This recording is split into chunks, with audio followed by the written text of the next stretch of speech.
Assalamualaikum Bapak Ibu, warga Sumatera Barat yang dirahmati Allah.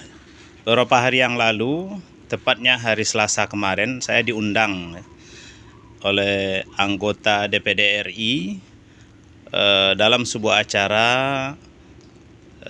program dari DPD RI, yaitu sosialisasi 4 pilar.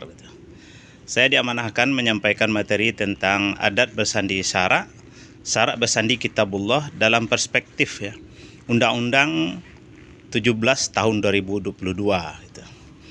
Menghadirkan tokoh-tokoh Sumatera Barat, ada dari kalangan akademisi, ada dari politisi, ada dari ormas, dan berbagai macam unsur di Sumatera Barat gitu ya, mewakili Tali Tigo Sapilin, Tungku Tigo Sajarangan gitu.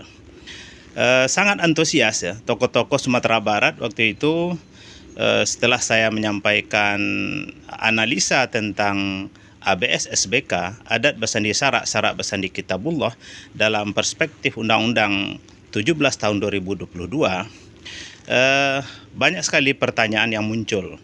Ya, mereka sangat mendukung bagaimana Undang-Undang 17 tahun 2022 yang memberikan keistimewaan kepada Sumatera Barat untuk menerapkan filosofi adat bersandi syarak bersandi kitabullah dalam semua aspek kehidupan. Ya, baik di pemerintahan provinsi, pemerintahan kabupaten kota, apalagi di nagari-nagari kita.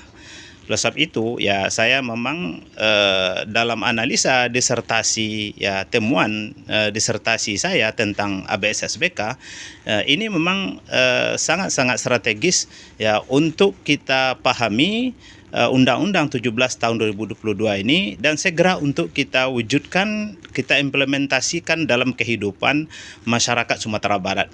Dan kita yakin dengan ABS SBK Sumatera Barat bisa lebih baik, bisa lebih maju di masa yang akan datang gitu. Ayo ya Bapak Ibu, ya teman-teman semuanya, ya jangan kita abaikan ABS SBK adalah solusi bagi Sumatera Barat ke depan gitu. Assalamualaikum warahmatullahi wabarakatuh.